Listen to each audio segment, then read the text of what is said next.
The first one, and Manuel's story exemplifies all of them very, very well. The first one is that the story has to be authentic. That is authentic for the person who's creating the story.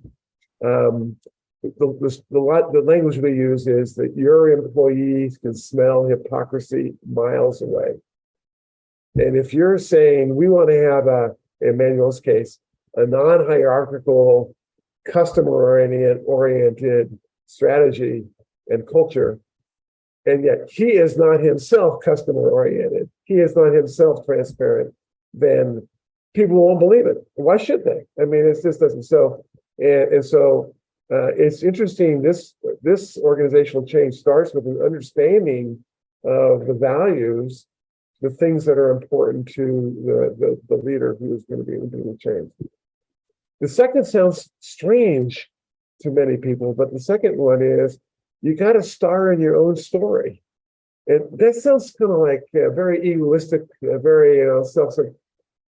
It's just the opposite. This is where the courage often is manifest. Because by starting in your own story, people will take it seriously. One of the questions we address in the paper, in the book, is culture change a top-down process or a bottom-up process? And later on, we'll talk about this. There's a lot of bottom-up stuff that happens, but in the beginning, if the leader is not credibly committed to culture change, it's not going to happen. It's just too risky for people to try to do that on their own. So for that to happen, the leader has to star in the story.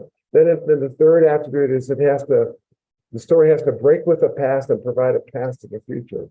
So it has to be, this is really different than the old culture, really different. And Manuel's story, I wish I could have been there to see the senior VPs of the company being lectured to by these 19-year-olds from the call center.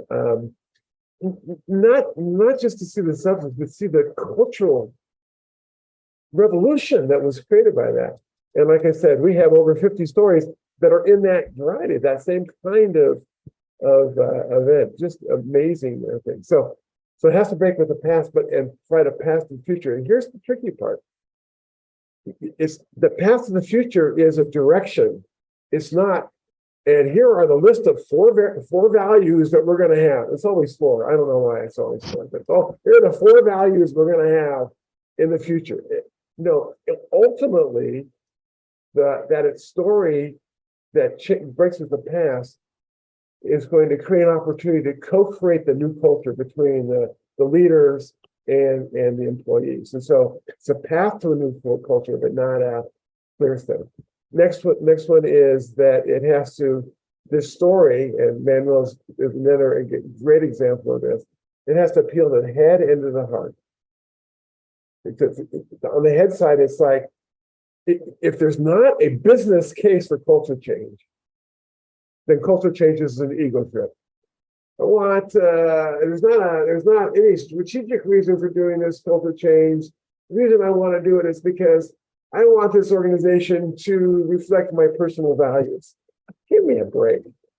I mean, that's kind of scary at some level in terms of ego impact. On the other hand, if culture change is essential for a firm to be able to implement its strategies, now that's a business case. Part of the story here is this is going to enable us to have the kind of financial performance we need. But culture isn't just a business case. It also has to appeal to the heart. It has to tug at our values and our emotions and our sense of purpose, and it has to engage us in a higher level. And some of the stories that we have in the book are just, I mean, I have read them now hundreds of times probably, and I'm still moved, emotionally moved by the action that are taken. The one that is not necessarily a requirement, what we saw it a lot, is that the stories are very theatrical. I mean, think about this. Bringing the kids in front of all the senior executives is very theatrical, and some of some of those stories are just hilarious. How theatrical the CEOs are.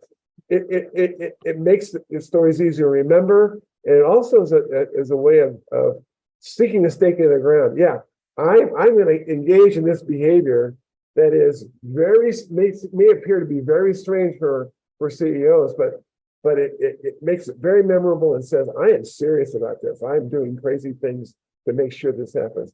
And the last is the process has to empower others in the organization to build their own stories.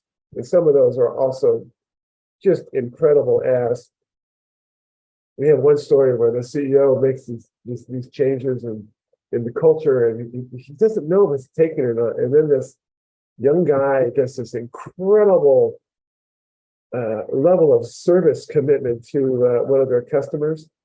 It doesn't get permission because I've already have permission. We've already changed the culture, and it's just a heartwarming, exhilarating thing to see happen.